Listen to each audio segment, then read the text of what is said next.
مفتی منیر شاکر صاحب هم پرون زمونږ نه په ډېرې بېدردۍ سره جدای کو. الله تعالی دې د مفتی صاحب قاتلان او د هر پښتون قاتل تباه او برباد کړي. د مفتی صاحب یا د پښتون جرم څه دی؟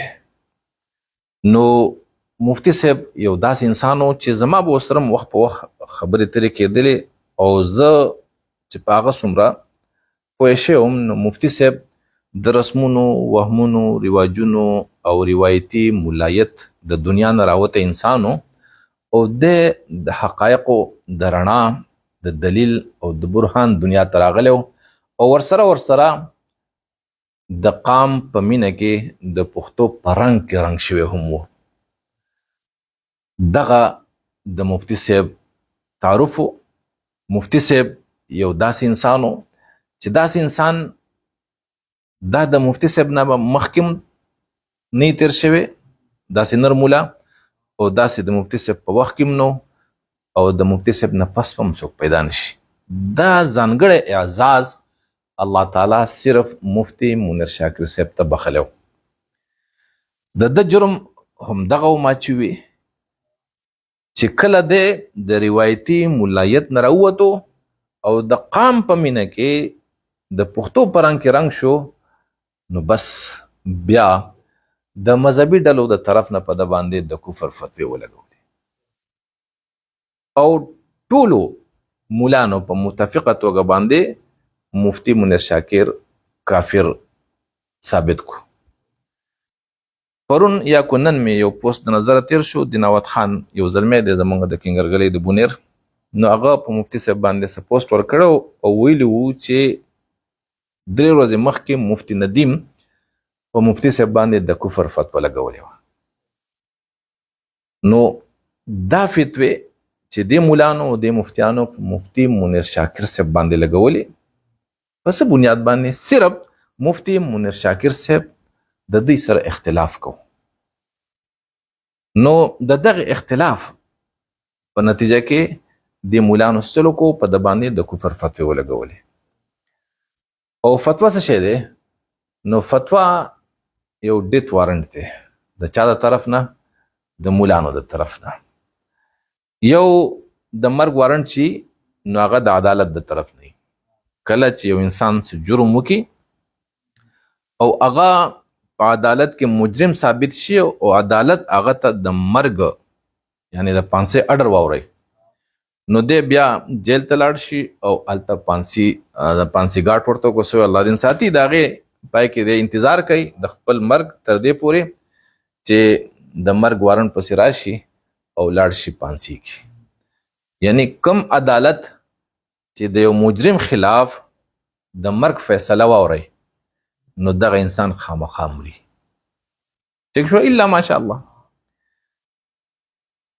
دغه حیثیت د مولانو د فتوو هم دی.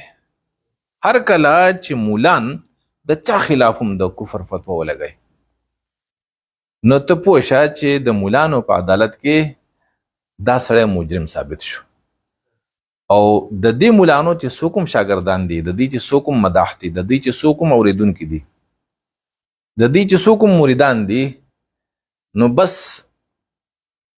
په دې د پانسۍ په دې یعنی د مرګ په دې حکم چې کم د مولانو د عدالت نه د خلاف جاری شو، اوس عمل به پې څوک کوي؟ هم دا خلق کوي او اخر مړی کی. نو مفتی منیر شاکر صاحب چا وجو؟ د په قتل کې د چا لاس ککړی دی؟ نو هم زمونږ د پښتنو مولانو. ځکه چې هغه اختلاف په پښتو ژبه کې کو، هغه رهنمایي د پښتون قام کوله، هغه را بیدارو پښتون قام، هغه په عربی کې خبره نه ده کړې، په انګلیش کې نه ده کړې، په اردو کې نه ده کړې. ټیک شو؟ نو ځکه فتوی پسې هم نه د عربو نه رالې او نه د هندوستان نه رالې، ټیک شوله، نه د امریکې نه رالې، بلکې فتوی پسې د چا نه رالې؟ هم د دې پښتنې سیمې نه راوچتې شوې. صحیح ده؟ نو اوس که څوک وایي چې یاره مفتی صاحب دا امریکې وجلی دی او چین وجلی، روس وجلی او پنجابیانو وجلی دی او د ریاست ادارو وجلی دی، نو زه دا خبره نه منم. دا خو مفتی صاحب دی او د مفتی صاحب شهادت ته په الله یقین وکړه چې کم هم پښتون مري او تر 50 کالو راسې چې د پښتنو په سیمه باندې کوم اور بلیږي او په دې کې که هر یو پښتون مري او سوځي نو زه دا نه منم چې یاره زما د قام قاتل دا غیر قومونه دي. زما د قام قاتلان زما په قام کې دننه دي. ټیک شوله؟ که څوک وایي چې پنجابیانو زمونږ پښتنه سیمه دا برباده کړه، عالمي طاقتونو برباده کړه، نو زه یې نه منم. ټیک ته دا خبره زه منم چې زمونږ پښتنه سیمه عالمي طاقتونو د خپلو په اپس کې د یخ جنگ کولو دپاره دا سیمه منتخب کړې ده، خوښه کړې ده، او هغوی هم زمونږ په دې سیمه باندې اور لګولی دی. خو دغې اور ته سوي څوک نه باسي. دغه عالمي طاقتونه نه باسي. پنجابیان دي، هندوستانیان دي، عربیان دي، فرنګیان دي، څوک دي؟ پښتانه دي. او په کم شکل باندې؟ نو هغه هم په دغه مذهبي شکل کې. لکه ما مخکې دا خبره کړې ده چې کله روس راغی نو د روس تر راتلو نه مخکې زمونږ په دې پښتنه سیمه باندې او په ټول پاکستان او په افغانستان کې یقین وکړه داسې امن و چې دنیا به زیرېدله. خو چې کله د روس تر راتلو وخت شو او بل عالمي طاقت ته پته ولګېده چیرې اوس په روس راځي او موږ به د ده لار نیسو، نو د لار به موږ څنګه نیسو؟ ځکه چې موږ خو ترې لرې یو او دغې خاورې ته موږ نه ځو. نو څوک په او په کومه بانه باندې؟ نو بای مذهب د هغوی دپاره یو بهترینه حربه وه او د دغې دپاره هغوی زمونږ په پاکستان کې مشقونه شروع کړي وو د روس تر راتلو نه مخکې په کم نوم باندې؟ په دیوبندیت باندې او په بریلیت باندې. او دیوبندیانو د بریلیانو د مولانو په منځ کې پسې اختلاف صرف په صدق الله العظیم باندې، چې دیوبندیانو به صدق الله العظیم وي او بریلیانو به وي چې دا کافران دي. داسې به نه وایي صدق الله المولانا العظیم به وایي. ټیک شوه؟ او په دې لفظ باندې چې تلاوت پوه شو نو وروره دیوبندیان او بریلیان په آپس کې به جنګېدل. دا دا د عالمي طاقتونو اشارې وي او دا هغوی مشقونه کول چیرې موږ به دا خلق څنګه د روس خلاف استعمالو. او بیا د دغه سره د سنیانو او د شیعاګانو په منځ کې هم دغه جنگ شروع شو او وخت په وخت په جړپونه کېده، مرګونه کېده. نو مستقل د هغوی دا غرض نه و. د هغوی صرف دا قتل چې ذره نم ہو تو یہ مٹی بڑی زرخیز ہے ساقی، او قتل چیرې په دې خاوره کې څومره نم دی. ټیک شوه؟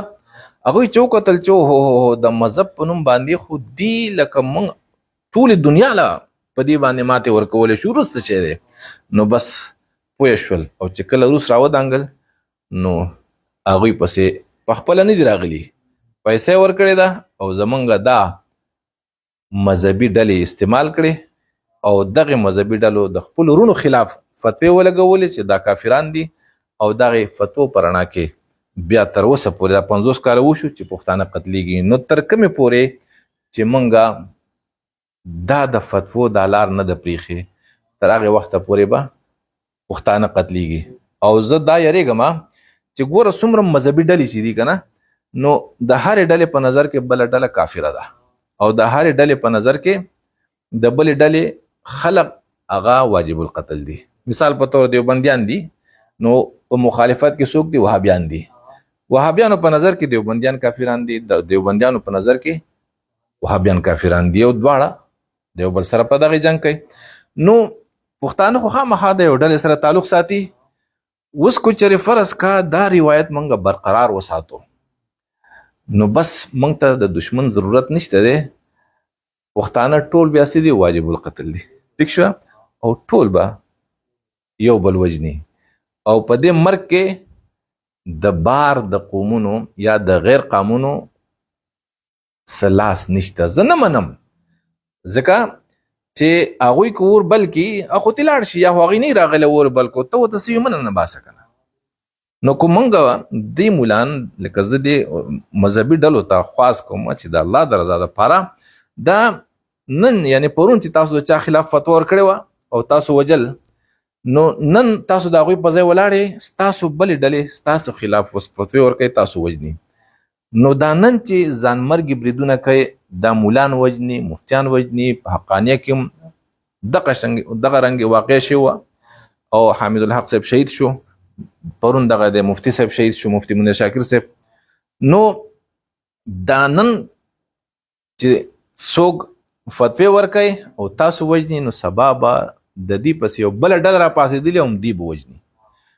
دا جنګ بیا د ودرېدو نه دی او پښتانه داسې وخت به راشي چې پښتانه به پخپله لکه د بني اسرائیلو په شان لکه څنګه چې بني اسرائیلو هغه د غوا بچي ته سجده وکړه سامري چې جوړ کړی نو الله تعالی بیا چې هغوی معافي غوښتله، الله ورته وویل چې معافي ستاسو په دې کې ده چې تاسو یو بل مړه کوئ.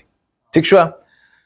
نو هغوی خو د الله په حکم باندې کو یو بل وجو، نو الله حکم و او د مغفرت دپاره ای پښتونه ته په کومه خبره باندې تاسو په کومه خبره باندې یو بل وجنئ؟ تاسو ته خو الله حکم نه کړی تاسو یو بل مړ کړئ. نو بس دا فیصله به کول غواړي ټولو مذهبي ډلو ته، ټولو عوامو ته چې د غني خان په دې شعر باندې متفق شي چې فقه شریعت پښتو په دغه ځای تمامه ده، وینه د پښتون په بل پښتون باندې حرام.